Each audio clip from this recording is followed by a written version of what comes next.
এই ঘটনাটি মফস্বল শহরে বসবাস করা এক গরিব এতিম যুবকের সঙ্গে ঘটা এক অলৌকিক ঘটনা।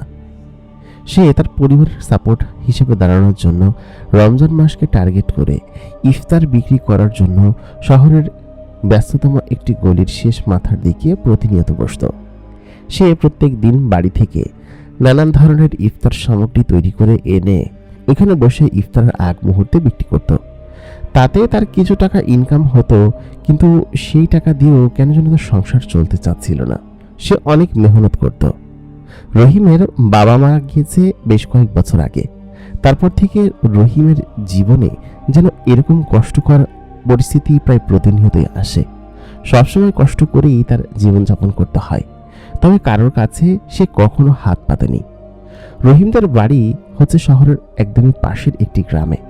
সেখান থেকে রহিম প্রত্যেক দিন সাইকেলে করে তার এসব সরঞ্জাম এনে সেখানে বসত এবং শহরের এই জিনিসগুলো বিক্রি করে ইফতার করা শেষে সে কিছু মালামাল বেঁচে যেত, সেগুলো নিয়ে সে বাড়িতে চলে যেত এবং এটাই ছিল রহিমের জীবন। রহিম খুবই দরিদ্র ছিল এবং তার বয়স ছিল 18-19 বছর। সদ্য যুবক হওয়া রহিম পৃথিবীর সম্পর্কে অনেক কিছুই দেখে ফেলেছিল। সে তার রমজান মাসকে টার্গেট করে কিছু টাকা ইনকামের উদ্দেশ্যে এখানে ব্যবসা করতে বসেছিল। তবে সত্যি কথা বলতে আমাদের দেশে হয়তো সকলকে ব্যবসা করতে দিলেও চাঁদা দিতে হয়। শুধু কি তাই, কত ধরনের প্রতিবন্ধকতা আছে। সোজা পথে ব্যবসা করা আসলে এখানে কষ্টকর এবং দুষ্কর। রহিমের সঙ্গে ঠিক তেমনটাই ঘটেছিল এবং সেদিন রাতে যখন রহিম কান্না করতে করতে বাড়িতে যায়, কারণ তার ইফতারের সমস্ত সরঞ্জাম ফেলে দেওয়া হয়েছিল, সেদিন তার সঙ্গে পরিচয় হয় এক অলৌকিক জগতের মাকলুকাতের সঙ্গে, যে মাকলুকাত তাকে সাহায্য করে এবং রহিম পরবর্তীতে জানতে পারে যার সঙ্গে সে আছে এবং যে তাকে সাহায্য করছে সে আসলে জিন জগতের কোনো পন্থা এবং সে জিন জগৎ থেকে এসেছে এই জগতে এবং রহিমের কান্না দেখেই মূলত তাকে সাহায্য করার জন্য এগিয়ে এসেছিল। এবং তারপর কি হয় এই পুরো ঘটনাতে আজকে আমি আপনাদের সঙ্গে শেয়ার করব। আসসালামু আলাইকুম দর্শক, সকলে কেমন আছেন? স্বাগত জানাচ্ছি আমাদের আজকের এপিসোডে। প্রতিদিনকার মতো কন্টেন্টে আমি আছি ইমরান, আপনাদের সঙ্গেই আছি। তো আপনারা যারা এখন পর্যন্ত আমাদের চ্যানেলটিকে সাবস্ক্রাইব করেনি অবশ্যই সাবস্ক্রাইব করে রাখুন।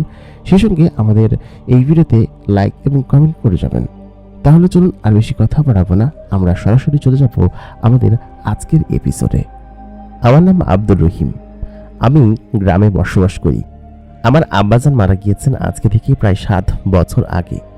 তখন আমার বয়স 11 বছর ছিল। বর্তমানে আমার বয়স 23 বছর। আমার বয়স যখন 19 বছর ছিল তখন আমার সঙ্গে একটি ঘটনা ঘটেছিল।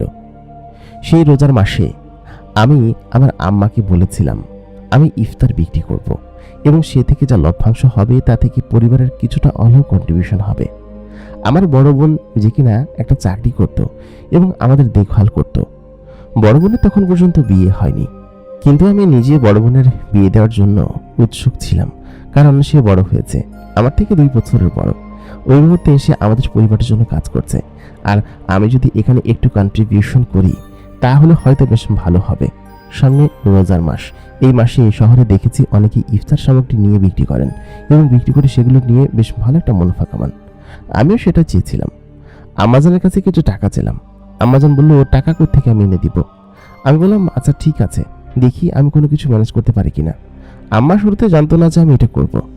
আমার আব্বাজানের রেখে যাওয়া একটা সাইকেল ছিল, পুরাতন সাইকেল।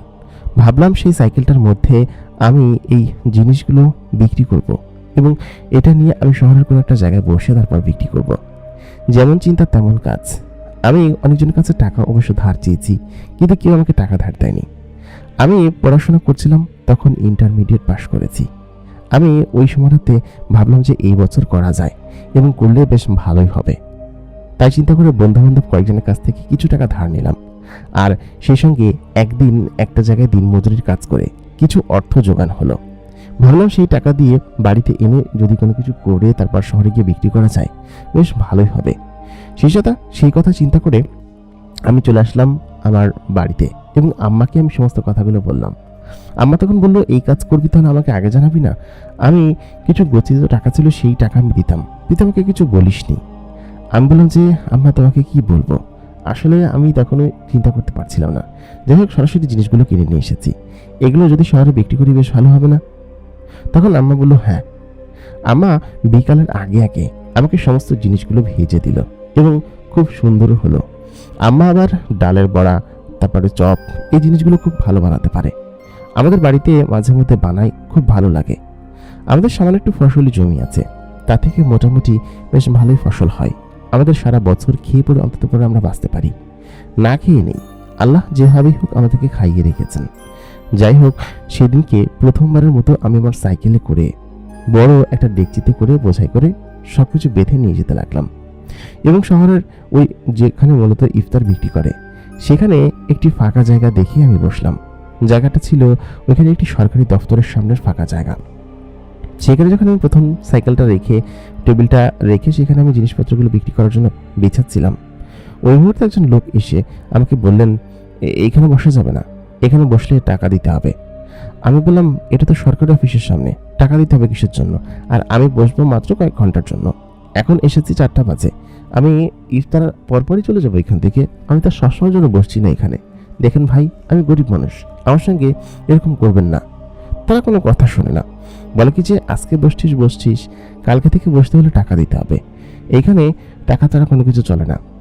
আমি তখন তাকে বললাম যে আমি কোনো টাকা দিতে পারবো না। লোকটি শুনেছে নাকি শুনেনি জানেনি, চলে গেল। আমি সেখানে বসে ওই দিনকে বেচা বিক্রি করতে লাগলাম। রমজান মাসে সাধারণত একটু বেশি বিক্রি হয়। আমি ইফতার সামগ্রী সমস্ত কিছু সাজিয়ে সেখানে বিক্রি করতে লাগলাম এবং আমি বুদ্ধি করে সেখানে রাখলাম। সেখানে আমি একটা বিলবোর্ড টানিয়ে দিলাম যে ঘরোয়া তৈরি বা হোমমেড। এটা লেখার পর মোটামুটি বেশ ভালোই বিক্রি হলো। আমি সন্ধ্যার আগে আগে সমস্ত চপগুলো বিক্রি করে অবশিষ্ট সামান্য কিছু অংশ আমি ব্যাগে ভরলাম। ব্যাগে ভরে আমি আমার সাইকেলটা মসজিদের বাহিরে রেখে সেখানেই মসজিদের ভিতরে ইফতার করলাম, কারণ ওইখানে মসজিদে ইফতার দেয়। পরবর্তীতে ভাবলাম যে মসজিদে যেহেতু ইফতার দেয় তাহলে আমার ইফতারের খরচটাও বেঁচে যাবে। এখন থেকে আমাকে ইফতার আর ওই বাড়িতে গিয়ে অথবা নিজের সামগ্রী দিয়ে করতে হবে না, মসজিদে ইফতার দেয় প্রত্যেক দিন। সাইকেলটা নিচে তালা মেরে উপরে এসে ইফতার খাচ্ছিলাম। খাওয়া দাওয়া শেষ করে নামাজ পড়ে সেদিনকে আমি সাইকেল নিয়ে বাড়িতে চলে গেলাম। এই ছিল আমার নিয়মিত রুটিন। দেখতে দেখতে 7 দিন সময় কাটলো। 7 দিনের মধ্যে ওই লোকগুলো যারা কিনা আমার কাছে এসে আমার কাছে চাঁদা চাইছিল তারা আর আসলো না। আমি মোটামুটি বেশ ভালো একটা প্রফিটই ইনকাম করলাম এই কয়েকদিনে। যা ইনকাম হচ্ছিল তা দিয়ে সংসারের ভালো একটা কন্ট্রিবিউশন হচ্ছিল। আমি শুধুমাত্র চাচ্ছিলাম আমার বোনকে অন্তত পক্ষে একটু সহায়তা করা, কারণ সে যে চাকরি বাকরি করে এত কষ্ট করে, তাছাড়া আমাদের এই মফস্বল শহরে তেমন কোনো ইনকাম পাতি নেই, খুব বেশি বেতন সে পায় না। যে টাকা বেতন পায় তা দিয়ে তার নিজের খরচই হয়তো ভালো মতো চলতে চায় না, অথবা হয়তো এমন হতে পারে যে সে অনেক কষ্ট করে আমাদের জন্য করছে, তার বিয়ে হয়ে গেলে আর করবে না, তখন তো আমাকে কোনো কিছু একটা করে খেতে হবে। সেই চিন্তা করে আমি এই উদ্যোগ নিয়েছিলাম। 7 দিন সময় কেটে গেল। এর মাঝখানে হঠাৎ করে একদিন আমি সেখানে বসে আছি, সেই লোকগুলো আমার কাছে আসলো। এসে বলল যে, কিরে, তোকে না বলেছি যে টাকা দিতে হবে, তো কই, টাকার তো কোনো খবর নাই, টাকা পয়সা তো কিছু দিলি না। আমি তখন বললাম, ভাই আমি গরিব মানুষ, আমি তোমাদেরকে টাকা দিব কিভাবে? আর তাছাড়া এই তো ছোট একটা ব্যবসা, আমি 2-3 ঘন্টা বসি, তার জন্য তোমাদেরকে টাকা দিতে হবে? আর এই জায়গা তো সরকারি জায়গা। আমি এই কথা বললেই তারা রেগে গেল। রেগে গিয়ে বললো, সরকারি জায়গা নাকি বেসরকারি জায়গা সেটা আমি দেখবো, তোকে কি এটা দেখতে বলেছে? ফালতু লোক, তুই টাকা দে। তাই বলে সে আমার পকেটে হাত দিল।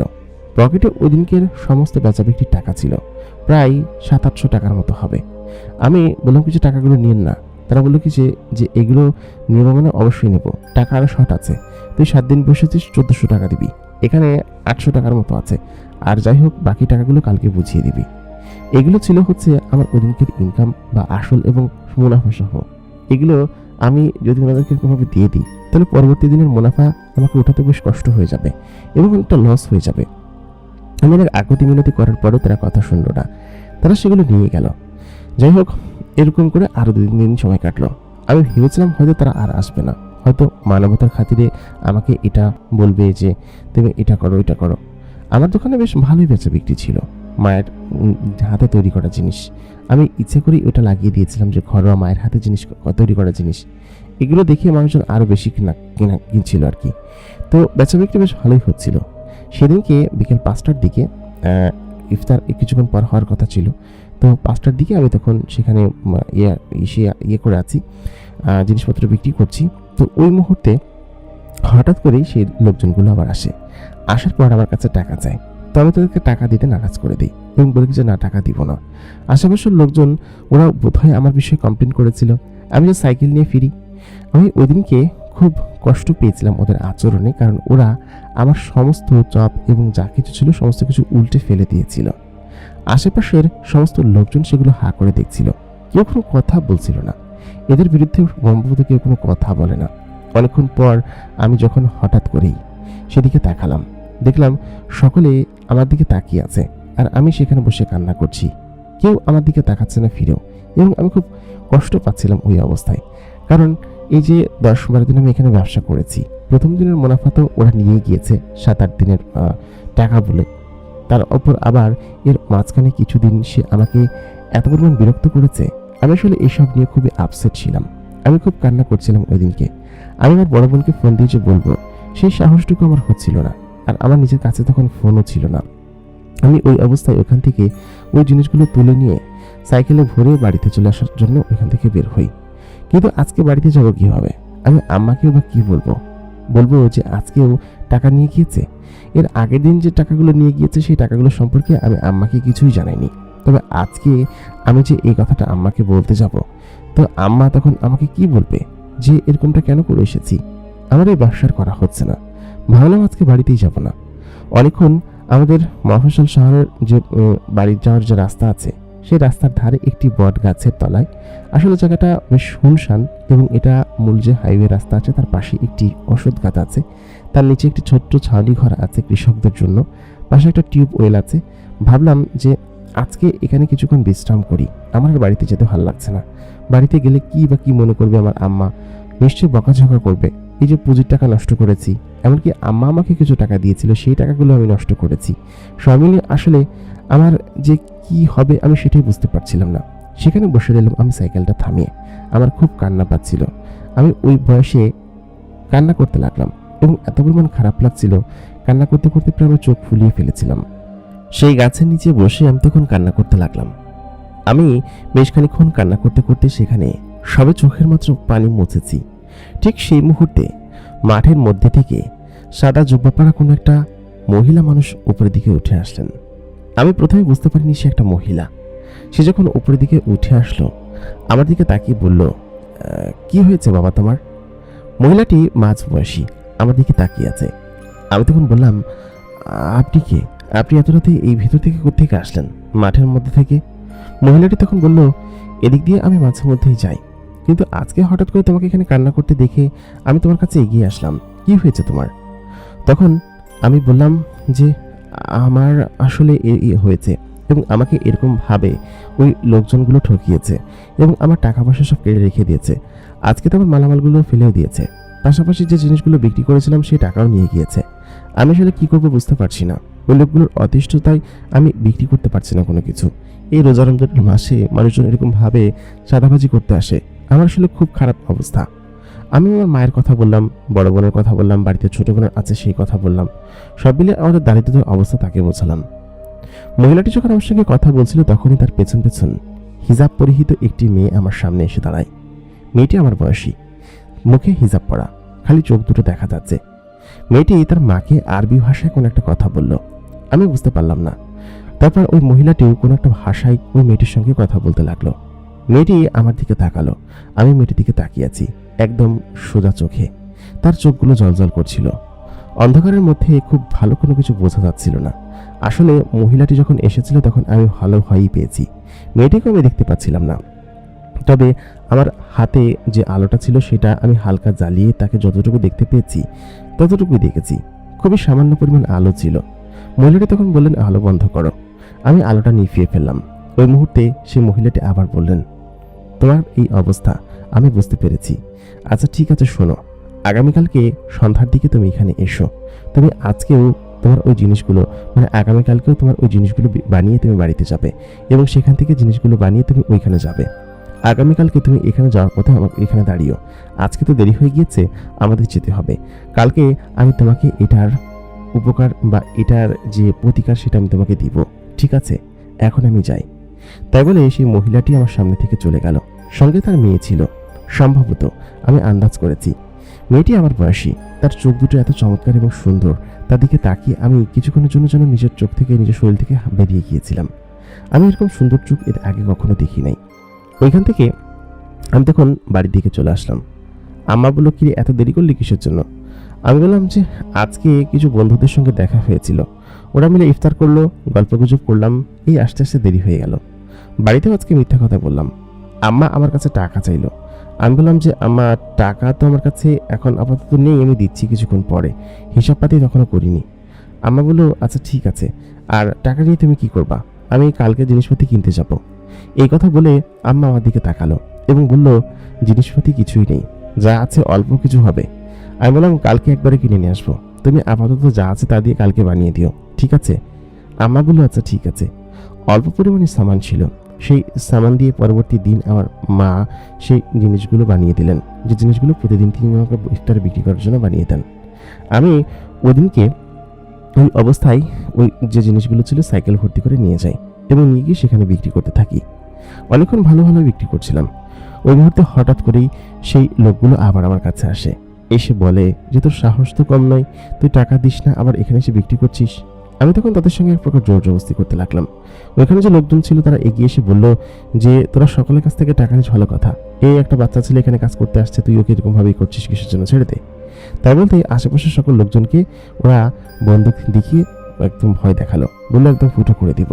তার মানে একদম টপ ক্লাস সন্ত্রাসী এরা, এবং এরা এমন কার্যক্রম এই পুরো মহল্লা করে বেড়াচ্ছে এবং এত পরিমাণ খারাপ অবস্থা যে সকলের প্রতি তাকানোর মতো অবস্থা নেই।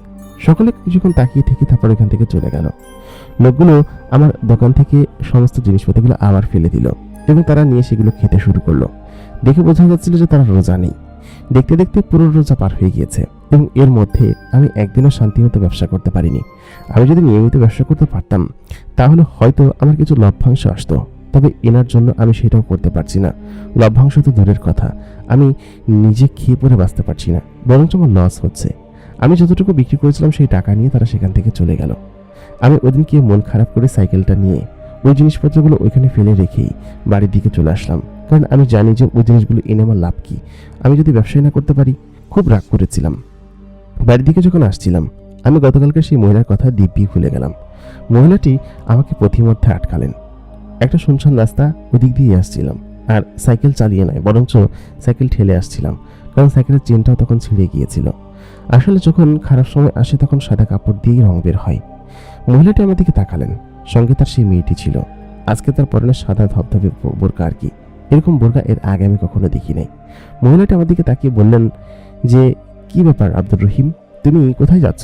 তোমাকে না বলেছিলাম কালকে আমার সঙ্গে দেখা করতে? আমি তখন বললাম যে, আপনি আমার নাম জানলেন কিভাবে? মহিলাটি বলল, আমি সবকিছুই জানি। তারপর মহিলাটি আমার দিকে হাত বাড়িয়ে দিলেন এবং বললেন, এই জিনিসটা তুমি রাখো, এই জিনিসটা তোমাকে সমস্ত বালা মুসিবত থেকে দূরে রাখবে। তিনি আমাকে একটা তাবিজ দিলেন এবং বললেন, এটা তুমি তোমার হাতে পরে রেখো।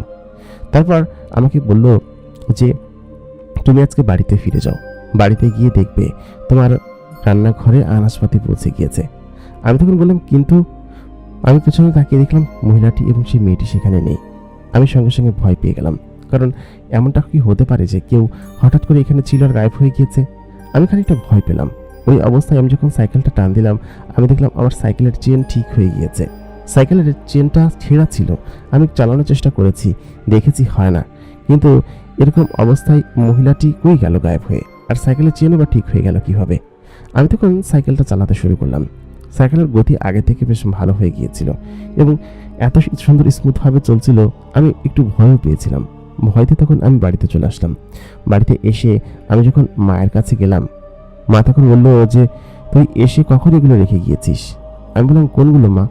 আমি দেখলাম যে জিনিসগুলো আমি ওইখানে ফেলে এসেছিলাম রাখবাক করে, সেই জিনিসগুলো ঘরের মধ্যে খুব সুন্দর করে রাখা এবং ধুয়ে পরিষ্কার করে রাখা। আমি তখন বললাম, এসেছিলাম মা। তারপর সেই জিনিসগুলো রেখে আমি যখন সত্যি আমাদের রান্নাঘরে গেলাম, আমি দেখলাম সেখানে কয়েক বস্তা ময়দা, আটা, চিনি বা যা যা কিছুর প্রয়োজন হয় সমস্ত কিছু ওইখানে রাখা। আমি এটা দেখে হতভম্ব হয়ে যাচ্ছিলাম। বস্তা ভর্তি করে রাখা, বস্তা ভরে কেনার টাকা পয়সা তো আমার কাছে নেই, আর তাছাড়া আমি আসলে কিছু বুঝতে পারছিলাম না এইটা কিভাবে হলো। আমি সত্যি এগুলো দেখে অবাক হচ্ছিলাম, আর সব থেকে বেশি অবাক হচ্ছিল আমার মা। বললো, তুই এত কিছু কেনার টাকা কোত্থেকে পেলি? আমি বললাম, মা, বললাম না টাকা একবারে জমাচ্ছিলাম, বেশ ভালোই মুনাফা হয়েছে।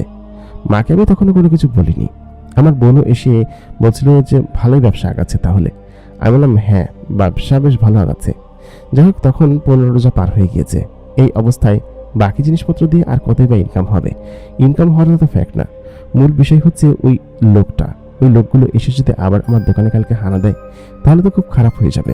এবং এই অবস্থায় আমি আসলে কিভাবে যে কি করবো বুঝে উঠতে পারছিলাম না। তারপর ওদিনকে রাতের বেলা আমি ঘুমিয়েছিলাম। আমি তো সাধারণত আমার রুমে একা ঘুমাই। হঠাৎ করে ঘুম থেকে উঠে দেখি আমার সামনে একটি লোক দাঁড়িয়ে আছে এবং সেটি একটি মেয়ে। আমার সামনে সেই মেয়েটি দাঁড়িয়ে আছে, যে মেয়েটিকে আমি দেখেছিলাম ওই মহিলার মেয়ে সম্ভবত। সে আমার দিকে তাকিয়ে আছে, তাকিয়ে বলে কি যে মা আপনাকে ডেকেছে। আমি বললাম যে আপনি কি সেই মেয়েটা যে ওই মহিলার সঙ্গে এসেছিলেন? তিনি তখন বললেন হ্যাঁ, আমার নাম নুরি। আমি বললাম নুরি, খুব সুন্দর নাম, কিন্তু নুরি তুমি কেন ডাকতে এসেছো? তোমার মা কোথায়? আর তুমি আমার ঘরের ভিতরে ঢুকলে কিভাবে? নুরি তখন বলল আমাদের ঘরে ঢুকতে কারোর অনুমতির প্রয়োজন হয় না, আমরা চাইলে যে কোনো সময় যে কোনো জায়গায় যেতে পারি, আপনি আমার সঙ্গে আসুন। তাই বলে নুরি আমাকে ঘর থেকে বের করে নিয়ে আসলো এবং আমি আমার নুরির পেছন পেছন যাচ্ছিলাম।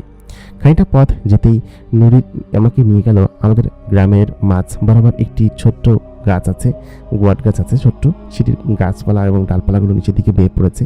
সেই বট গাছের গোড়ায় নুরির মা বসে আছে এবং তখন আমাকে বলল যে আজকে তোমাকে আমি একটা জিনিস দিব, এই জিনিসগুলো দিয়ে তুমি নিজে চপ এবং যা যা কিছু ভাজা দরকার সমস্ত কিছু ভাজবে এবং অনেক পরিমাণে করে ভাজবে এবং সেগুলো অনেক বেশি পরিমাণে করে নিয়ে যাবে, কারণ আগামীকালকে তোমার অনেক বিক্রি হবে। আর যে ছেলেগুলো তোমাকে বিরক্ত করতে আসতো সে কোনো প্রকার বিরক্ত করতে আসবে না। তোমাকে আমি যে জায়গায় বসতে বলবো সেখানে তুমি বসবা, কারণ ছেলেগুলিকে আমি উচিত শিক্ষা দিয়ে দিয়েছি, ওরা আর ভুলেও তোমার কাছে আসবে না। আর তোমার কাছ থেকে যে টাকা নিয়ে গিয়েছিল সেগুলো তোমাকে ফেরত দিয়ে যাবে। আর হ্যাঁ, আমি তোমাকে এই জন্য সাহায্য করছি কারণ তুমি আল্লাহর একজন নেক বান্দা, তুমি 5 ওয়াক্ত নামাজ পড়ো, আল্লাহর ইবাদত করো, আর সব থেকে বড় কথা তুমি মানুষকে সাহায্য করো। আমি দেখেছি কয়েকদিন যে তুমি তোমার ওই জিনিসগুলো বেঁচে যাওয়ার পর মানুষগুলোকে এমনি এমনি দিয়ে দিতে খাওয়ার জন্য। এমনকি তোমার দোকানে যদি কোনো গরিব লোক আসতো তাকে তুমি বিনা টাকায় দিয়ে দিতে, তোমার ছিল না তাও তুমি তাকে দিয়ে দিতে। এই গুণগুলো আমার বেশ ভালো লেগেছে এবং মনে করো যে এগুলো আমার তরফ থেকে তোমার উপহার। আজকে থেকে আমার মেয়ে তোমাকে সাহায্য করবে। আমার মেয়ের নাম নুরি। আমি চিল্লাই যাচ্ছি, আমাদের ওইখানে চিল্লাই যায়। আমি তখন তাকে বললাম যে আপনি কে এবং আপনি এরকম অলৌকিক কার্যক্রম কিভাবে করছেন? মহিলাটি তখন বলল তুমি এই কথাগুলো কাউকে বলবে না, আমি তোমাকে এখন যে কথাগুলো বলছি। আমি একটা মহিলা জিন এবং এ হচ্ছে আমার মেয়ে। আমার মেয়ে এখন তোমাকে সাহায্য করবে। আর আমি মূলত আমাদের জিনেদের যে চিল্লা আছে সেই চিল্লায় যাচ্ছি 40 দিনের জন্য। 40 দিন পর আমি ফিরে আসব, তারপর আমি তোমার সঙ্গে দেখা করব। আর কি কি করা লাগে সেগুলো তো তুমি করবে। ঈদের মার্কেটে যা যা বিক্রি করা লাগে সমস্ত কিছু বিক্রি করবে। এর পরবর্তীতে যদি তোমাকে কোনো ব্যবসা ধরিয়ে দিতে হয় সেটা আমি এসে তোমাকে করিয়ে দিব, ঠিক আছে? তাই বলে সেই মহিলাটি আমার চোখের সামনে থেকে গায়েব হয়ে গেল। আমি একটুও ভয় পেলাম না, কারণ মহিলাটি বেশ ভালো ছিল। নুরি আমার সামনে দাঁড়িয়ে আছে। নুরি তখন বলল যে তোমার যদি কোনো সাহায্য প্রয়োজন হয় তুমি আমাকে ডাক দিবে, আমি তোমার সামনে হাজির হয়ে যাব। আমি বললাম আচ্ছা ঠিক আছে নুরি। নুরির মুখে তখনও নাকাব পড়া ছিল, কিন্তু তার চেহারা থেকে জলজল করে আলো বের হচ্ছিল। তাকে যেন স্পষ্ট রূপে আমি দেখতে পাচ্ছিলাম। সে যখন ওইখান থেকে গায়েব হয়ে যাচ্ছিল আমি তখন আনন্দে আত্মহারা হয়ে উঠলাম। আমার সঙ্গে একটা জিন আছে, যে পরী আছে, যে কিনা আমাকে সাহায্য করবে বলেছে এবং এই মহিলাটা আমাকে সাহায্য করবে বলেছে। সত্যি কথা বলতে আমি অনেক খুশি হয়েছি এটা দেখে। তারপর আমি ওইখান থেকে চলে আসলাম আমার বাড়িতে। ঘরে আসার পর আমি দেখলাম মা বারান্দায় দাঁড়িয়ে আছে। তখন ফজরের আজান হবে। মা বলল কিরে তুই কোথায় গিয়েছিলি? আমি বললাম আম্মু গিয়েছিলাম একটু বাইরে কাজে, আসলে আজকে জিনিসপাতিগুলো আমি তৈরি করব। আমার হাতে তখন সেই সরঞ্জামটা ছিল, যে সরঞ্জামটা মূলত ওই মহিলাটা আমাকে দিয়েছিল, নুরির মা। আমাকে ওই জিনিসটি হাতে দেখে বলে এগুলো কি? আমি বললাম এই তো কাজের জিনিসপাতি, আমি মালামালগুলো এনে রেখেছিলাম না, ওইখানে এই জিনিসগুলো মেশাতে হবে।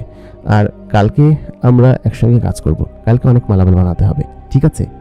আমাকে যেভাবে বলেছে ঠিক সেরকমভাবে আগামীকালকে কাজের জন্য আমি প্রস্তুত হয়ে গেলাম। তখন কাজ হরদম চলছিল।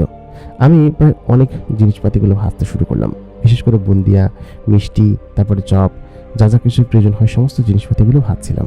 আর প্রত্যেকটা ডোয়ের মধ্যে ওই মহিলাটি যেভাবে বলেছে এটার 1 চামচ করে মিশিয়ে দিতে, আমি তার 1 চামচ করে মিশিয়ে দিচ্ছিলাম। এবং জিনিসপাতিগুলো এত সুন্দর ঘ্রাণ ছড়াচ্ছিল, আসলে সেটা বলে বোঝানো সম্ভব না। আমি সেই জিনিসগুলো তৈরি করে যখন ওখানে আমার একটা ভ্যানে আমি লোড করব, কারণ সাইকেলে জায়গা ছিল না নিয়ে যাওয়ার মতো, আমি ভ্যানে লোড করে আমার সাইকেল করে যাচ্ছিলাম। পেছনের ক্যারিয়ার তখন খালি ছিল। হঠাৎ করে দেখলাম পেছনের ক্যারিয়ার ভারী হয়ে উঠলো। আমি পেছনের দিকে তাকিয়ে দেখি নুরি আমার সাইকেলের পেছনে বসে আছে। আমি তখন বললাম, নুরি তুমি এখানে? ও তখন বললো, হ্যাঁ তুমি চলো, আমি তোমার সঙ্গে সঙ্গে যাচ্ছি। নুরি আমার পেছনে বসেছিল, আমি সাইকেল চালিয়ে যাচ্ছিলাম। সত্যি খুব আনন্দ লাগছিল। নুরি আমার ওইখানে গিয়ে বলল কি যে, আম্মা হুজুর তোমাকে এখানে বসতে বলেছে এবং তোমার জন্য এখানে অলরেডি দোকান তৈরি করে দিয়েছে। আমি সেখানে যাওয়ার পর দেখতে পেলাম সেখানে প্যান্ডেল করে একটা বড় দোকান। কিন্তু এই দোকানটা কি জন্য তৈরি করেছে? নুরি তখন বলল, এটা তোমার জন্য তৈরি করেছে, আর আজকে ওই লোকটা আসবে না, কারণ ওই লোকটা নিজে তোমার জন্য এটা তৈরি করেছে। যতদিন তুমি ব্যবসা করবে এই কয়েকদিন তুমি এখানে বসেই করবে। তারপর সমস্ত জিনিসপাতিগুলো সাজাতে লাগলাম। তখন বাজে বিকেল 3:30টার মতো বা 2:30 এরকম। তো ওই সময় আমি সমস্ত জিনিসপাতিগুলো বিছালাম, বিছিয়ে আমি বিক্রি করতে শুরু করলাম। আমার দোকানে মালামাল দিয়ে ভর্তি ছিল। নুরি আমার পাশে বসেছিল, ও বোরকা পরা। ও খানিকক্ষণ আমার সঙ্গে দাঁড়িয়ে থেকে ভেতরে গিয়ে বসলো। আমি দোকান দিতেই দোকানের মধ্যে কাস্টমারের ভিড় বেড়ে যেতে লাগলো। এত পরিমাণ ভিড় ছিল, আমি আসলে ভিড় ঠেলে ফেলাতে পারছিলাম না। মানুষজন আমার দোকানের সামনে এসে জিনিসগুলো নিয়ে যাচ্ছিল এবং বলছিল, খুব সুন্দর ঘ্রাণ। এরকম সুন্দর ঘ্রাণওয়ালা দোকান বা মিষ্টান্ন এর আগে আমি কখনো দেখি নাই। এত সুন্দর চপ এর আগে আমি কখনো দেখিনি। তাই বলে সকলে কিনছিল হুমড়ি খেয়ে। দেখতে দেখতে ইফতারের খানিকক্ষণ আগে আমি যা যা বানিয়েছিলাম প্রত্যেকটা জিনিস শেষ হয়ে গেল এবং কিছু অবশিষ্ট জিনিস বাকি ছিল, সেগুলো আমি পথচারীদেরকে ডেকে দিয়ে দিলাম, কারণ এগুলো ওদেরও হকদার। কিছু কিছু গরিব লোক ছিল, তাদেরকে প্রত্যেক দিনই আমি দিতাম। ওদিকে সন্ধ্যার পর আমি সমস্ত কিছু গোছাচ্ছিলাম। আর কিছুক্ষণ পরেই হয়তো আমি বাড়িতে ফিরে যাব। নামাজটাও পড়েছি প্যান্ডেলের ভেতর, তখন আমি সমস্ত কিছু গোছাচ্ছি। তখনই সেই লোকটা আসলো। লোকটা এসে বলল, ভাই আমাকে মাফ করে দাও, তোমার সঙ্গে আমি অনেক জুলুম করেছি। এই প্যান্ডেলটা আমি তোমার জন্য তৈরি করে দিয়েছি। আমি তার আগত মিনতি দেখিয়ে বুঝতে পারছিলাম এটা নিশ্চয়ই সেই খালার কাজ, যে কিনা এটা করেছে। নুরি তখন পেছন থেকে হাসছে, তার হাসিটাও চমৎকার। আমি তার হাসি শুনে বললাম, কি ব্যাপার নুরি, তুমি হাসছো কিসের জন্য? সে তখন বলল, ওই লোকগুলোর কথা দেখে আমার মা তাকে এমন শাস্তি দিয়েছে জিনেদের দ্বারা যে তারা এখন আর চাইলেও এরকম সন্ত্রাসী কার্যক্রম করতে পারবে না, বরঞ্চ এই এলাকায় কোথাও করতে পারবে না। তাদেরকে একদম উচিত শিক্ষা দিয়েছে। তুমি চিন্তা করো না এইসব বিষয় নিয়ে, ঠিক আছে? তারপর আমি বললাম, আচ্ছা ঠিক আছে। আমি জিনিসপাতিগুলো তৈরি করছিলাম। ওই মুহূর্তে হঠাৎ করেই নুরির মুখের যে নাকাব ছিল সেটা আচমকা খুলে যায় এবং আমি নুরির চেহারার দিকে আচমকা তাকিয়ে অবাক হয়ে যাই। আমি নুরিকে দেখে বললাম কি যে, নুরি তুমি দেখতে খুব সুন্দর, মাশাল্লাহ। তুমি নাকাব দিয়ে মুখ কেন ঢেকে রাখো? সে তখন বলল, আমি পর্দা করি সেই জন্য।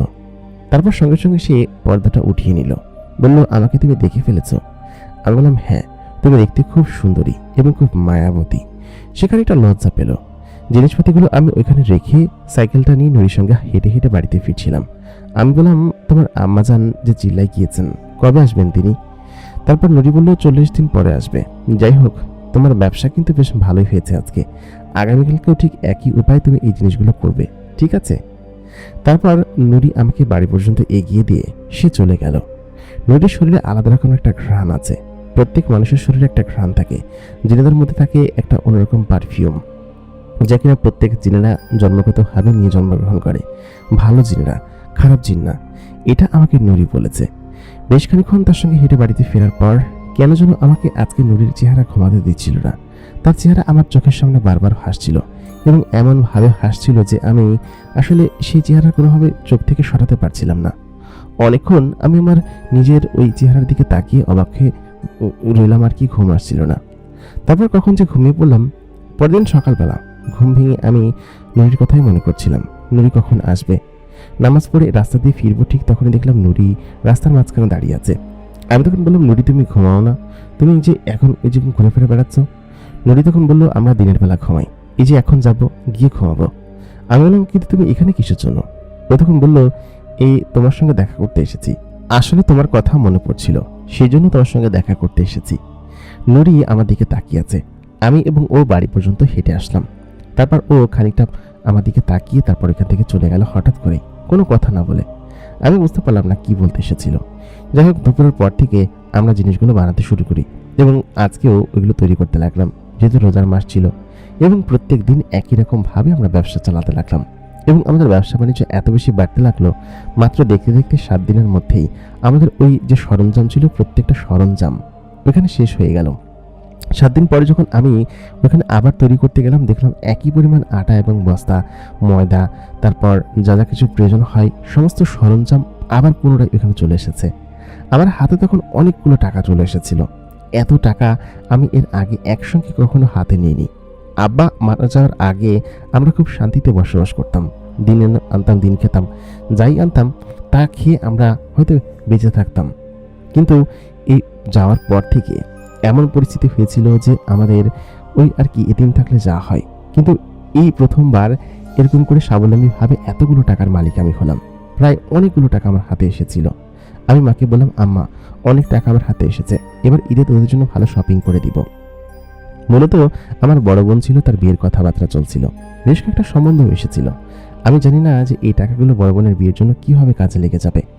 আমার বড় বোন একটা ছেলেকে পছন্দ করত, সেই পরিবার থেকে মূলত বিয়ের জন্য প্রেশার দিচ্ছিল, বলছিল যে আমরা খুব শীঘ্রই নিয়ে যেতে চাই, এবং সেই পরিবারটা বেশ ভালো ছিল। যখন 25 রমজান হয় তখন আমি টের পাই। আমি তখন নুরিকে বলি যে আসলে কি এরকমটা করা ঠিক হবে, সে বড় বোন, তার ওইসব বিয়েতে হস্তক্ষেপ করাটাও কি উচিত হবে। ওই মুহূর্তে নুরি বলল, ছেলে ভালো আছে এবং তোমার বোনকে বেশ ভালোবাসে, তোমরা বিয়ের আয়োজন করো। ওনারা দেখতে আসলো, কথাবার্তা বলল এবং বিয়ে ঠিক করে গেল ঈদের দ্বিতীয় দিন।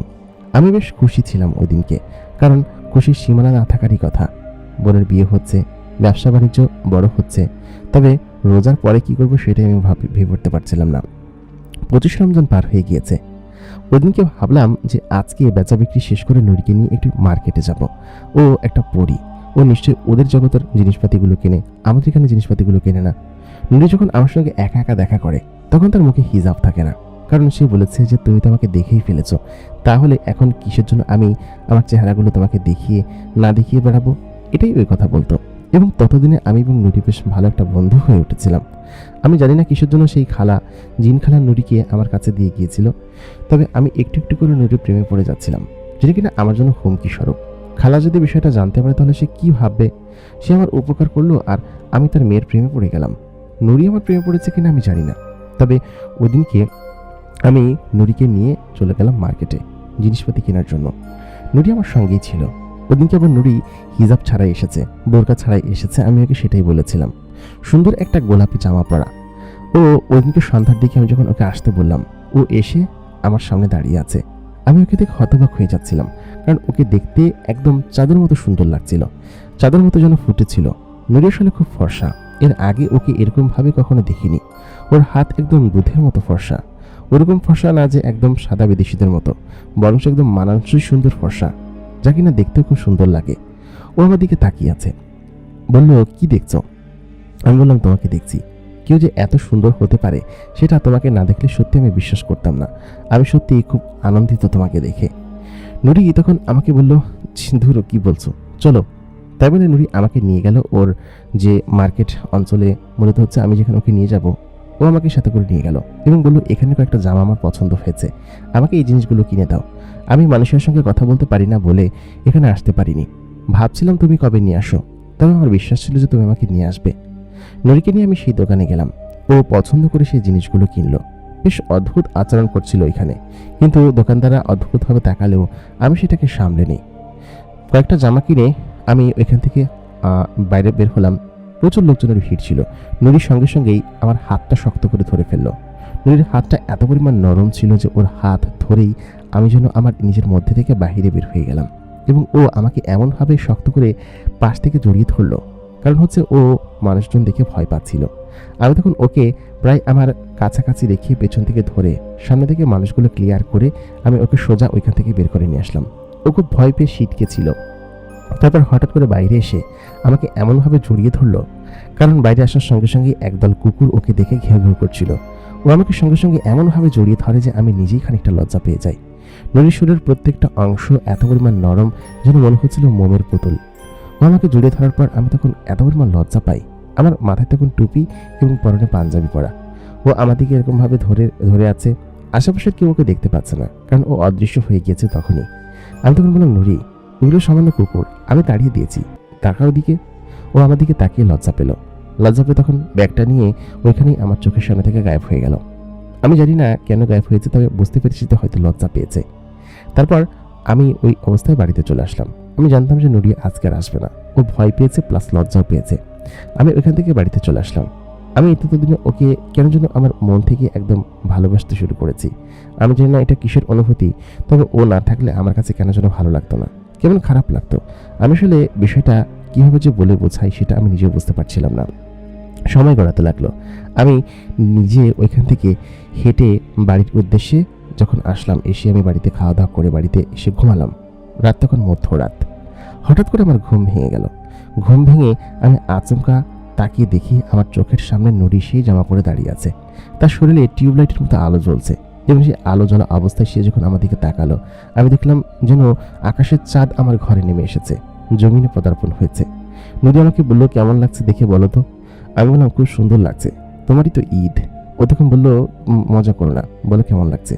আমি বললাম, খুব সুন্দর লাগছে। তারপর নুরি আমাকে বললো, চলো তোমাকে আমি একটা জায়গায় নিয়ে যাব। ও তখন আমার হাত ধরলো। আমাকে কোথায় নিয়ে যাবে সেটার বলার সুযোগও দিল না। তারপর আমার হাত ধরলো। হাত ধরে আমাকে সঙ্গে সঙ্গেই উড়াল দিয়ে একটা স্বচ্ছ জলধারার পাশে নিয়ে আসলো। এত পরিমাণ স্বচ্ছ জলধারা এর আগে আমি কখনো দেখি নাই। সুন্দর ফুল গাছ ফুটে আছে এই জলধারার দুই পাশে এবং আমি সেখানে ঘাসের উপর নুরির সঙ্গে বসলাম। দিনের ফকফকা আলো এবং দেখতে খুব সুন্দর লাগছিল। আমি বললাম, নুরি এটা কোথায়? ও বললো, এটা আমাদের জগৎ। ওই যে দূরে একটা ঘর দেখতে পাচ্ছ, ওইটা আমাদের ঘর। এটা আমাদের ঘরের সামনে। জায়গাটা দেখতে অনেকটা সুইজারল্যান্ডের মতো। সুইজারল্যান্ড যারা দেখেছেন তারা নিশ্চয়ই এই জায়গা সম্পর্কে কোনো যাঞ্চ করতে পারবেন না। আমি মনে হচ্ছিল যে সরাসরি সুইজারল্যান্ডে চলে এসেছি। নুরি তখন আমার দিকে তাকিয়ে আছে, তাকিয়ে বললো, এই জায়গাটা আমার খুব প্রিয়, আমার কাছে খুব ভালো লাগে। আমি বললাম, নুরি তোমার বাড়িতে কে কে আছে? আজ পর্যন্ত আমি এই কথা ওকে জিজ্ঞেস করিনি। নুরি তখন বলল, আমার বাড়িতে আসলে কেউ নেই, আমি এবং আমার মা এখানে থাকি, আমার আব্বা নেই। আমি তখন বেশ খানিকটা মন খারাপ করলাম। বললাম, নুরি তুমি কি বলছো? তোমার মা নেই মানে তোমার মা কোথায় গিয়েছে? মানে তোমার বাবা কোথায় গিয়েছে? নুরি তখন বলল, আমার বাবা আমাদেরকে ছেড়ে চলে গিয়েছে অনেক বছর আগে, মারা যাননি, উনি অন্য একটা পরিবারে থাকেন, আমাদেরকে দেখতে আসেন না। আমার মা আমাকেই লালন পালন করেছে, আল্লাহর পথে আমাকে রেখেছেন। মূলত আমার মা এবার অনেক দূরের একটা জায়গায় গিয়েছে, যে জায়গাটা অনেক দুর্গম একটি পথ। তিনি আমাকে অবশ্যই নিয়ে যেতে চেয়েছিলেন, তবে সেখানে রিস্ক ছিল, সেজন্য আমাকে আমার খালার বাড়িতে রেখে যেতে চেয়েছিলেন। পরবর্তীতে তিনি তোমার সঙ্গে দেখা করে এবং তুমি যখন দেখতে পাই যে তুমি আমাকে নিরাপদে রাখছো এবং কোনো সমস্যা হচ্ছে না, তখন তিনি আমাকে বলে যে তুই যদি এখানে থাকতে পারিস একা তাহলে থাক, আর সঙ্গে তো আব্দুর রহিম আছে, কোনো সমস্যা হলে আব্দুর রহিমের কাছে চলে যাবি, ও তোকে নিরাপদে রাখবে। আমার আম্মা তোমাকে বেশ ভরসা করেছে, এই জন্য এখানে রেখে গিয়েছে। আর তাছাড়া এখান থেকে খালাবাড়ি খুব বেশি দূরে না, আমার সমস্যা হলে আমি খালাবাড়িতে চলে যাই, আর এখানে আমরা নিরাপদে আছি, কোনো সমস্যা নেই। আমি তখন বেশ নিজেকে প্রাউড ফিল করালাম, কারণ হচ্ছে আমি ওকে এখানে এরকম নিরাপদে রাখতে পেরেছি। আর সব থেকে বড় কথা, আমি যে ওকে ভালোবাসবো এটা কখনো সম্ভব না, কারণ খালা আমাকে খুব যত্ন সহকারে খুব বিশ্বাস করে নুরিকে আমার কাছে রেখে গিয়েছে। আমি অনেকক্ষণ নুরির দিকে তাকিয়ে রইলাম। নুরির সেই কাজল কালো চোখ, সেই সুন্দর চেহারা, তাকে দেখতে একদম সত্যি পরীর মতো লাগে। সে নিজেই তো একটা পরী। ওর পর থেকে ঈদের আগদিন পর্যন্ত প্রত্যেক দিনই নুরি আমাকে ওইরকমভাবে নিয়ে যেত এবং ওর সঙ্গে ওইখানে বসে আমি গল্প করতাম। কি সুন্দর সেই সময়! এই সময়টুকু ওইখানে যে এরকমভাবে পার হবে আমি ভাবতে পারিনি। আমার জীবনের সব থেকে শ্রেষ্ঠ সময় ছিল, যে সময়টুকু আমি আসলে নিজে বলে বোঝাতে পারবো না। আমি তখন নুরিকে ওইখানে বসে গল্প করতাম এবং নুরির পাশে বসে থাকতাম। আমি নুরিকে পরিপূর্ণভাবে ভালোবেসে ফেলেছিলাম। ততদিনে রোজার প্রায় পার হয়ে গিয়েছে 29টা, আর একটা রোজাই বাকি আছে। হঠাৎ করে মাইকে অ্যালার্ম পড়লো যে ঈদের চাঁদ দেখা গিয়েছে এবং আগামীকালকেই ঈদ। নুরি বেশ খুশি ছিল। ঈদের দিন পার হলো। ঈদের দিন আমি নুরিদের বাসায় গেলাম। তারপর ওইখানে গিয়ে ওদের ওইখানে তখন রাত ছিল, আমি ওদের রাত উপভোগ করলাম, ওদের ওইখানে সেমাই খেলাম এবং নুরিকে আমাদের বাড়িতেও সেমাই খাওয়ার জন্য ইনভাইট করেছিলাম। নুরি এসেছিল, আমার ঘরে বসেছিল, খাবার দাবার খেয়েছিল। খাবার দাবার খাওয়া আসা শেষ করে তখন আমার 2 দিন পরে আমার বোনের বিয়ে, ওরা সমস্ত তোড়জোড় করছিল, কেনাকাটা করছিল। আর আমার কাছে তখন অনেক টাকা ছিল, অনেক টাকা মানে অনেক টাকা। তার মধ্যে থেকে কিছু টাকা আমি দান করে দিয়েছিলাম, আর কিছু টাকা আমার বোনের বিয়ের জন্য ছিল। আমি পরবর্তীতে কী ব্যবসা করবো সেটার জন্য আমি রেখেছিলাম, কারণ এই সমস্ত কিছুর অবদান তো আমার খালার, তাই না? খালার জন্য সমস্ত কিছু হয়েছে, ওই জিন খালা। তারপর আমি ওইখান থেকে ওই জিনিসপাতিগুলো কিনলাম, বিয়ের সরঞ্জাম কেনার পরে বিয়ের 2 দিন পরে আমার বোনের বিয়ে হলো। খুব ধুমধাম করে বিয়ে দিলাম আমি কখনো ভাবতেও পারিনি যে আমার বোনের বিয়ে এরকমভাবে দিব। ছোট একটা বোন তখনও ছিল, ওর বয়স হয়তো 12-13 বছর, আর আমার বয়স তখন 19 বছর সামথিং। তো ওই অবস্থায় আমি এত কিছু করতে পারবো ভাবতে পারিনি। বোনের বিয়ে হয়ে গেল, একটা নতুন কুটুম বাড়ি, সেখান থেকে পরের দিনে মেহমান আসলো। এই করে মোটামুটি প্রথম 4-5 দিন সময় কেটে গেল এবং আমি এখানেই ব্যস্ত ছিলাম। তবে রাতের বেলা আমি এবং নুরি প্রত্যেকদিন ঘুরতে যেতাম এবং বেড়াতে যেতাম। ওইদিনকে রাতে আমি এবং নুরি বসেছিলাম, জ্যোৎস্নায় আমাদেরকে ভাসিয়ে নিয়ে যাচ্ছিল সেই হ্রদের পাড়ে। এত সুন্দর একটা জায়গা, আমি এই জায়গাটা দেখে সত্যি চমকে যাচ্ছিলাম। খুব মায়াময় সেই পরিবেশ। আমি এবং নুরি বসে আছি, নুরি আমার হাতে হাত রেখে আছে। কেন ও এমনটা করে আমি জানি না, মাঝে মধ্যে এমনটা করে, বলে ওর নাকি ভালো লাগে। এরকমটা করলে যে আমি আমার নিজেকে নিয়ন্ত্রণ করতে পারি না, ওকে ভালোবাসা থেকে আমি বিরত থাকতে পারি না। ঠিক সেই মুহূর্তে নুরি আচমকা পাশ থেকে আমার গালে একটা চুমু খেলো, বলল যে আব্দুর রহিম, তোমাকে একটা কথা বলতে চাই।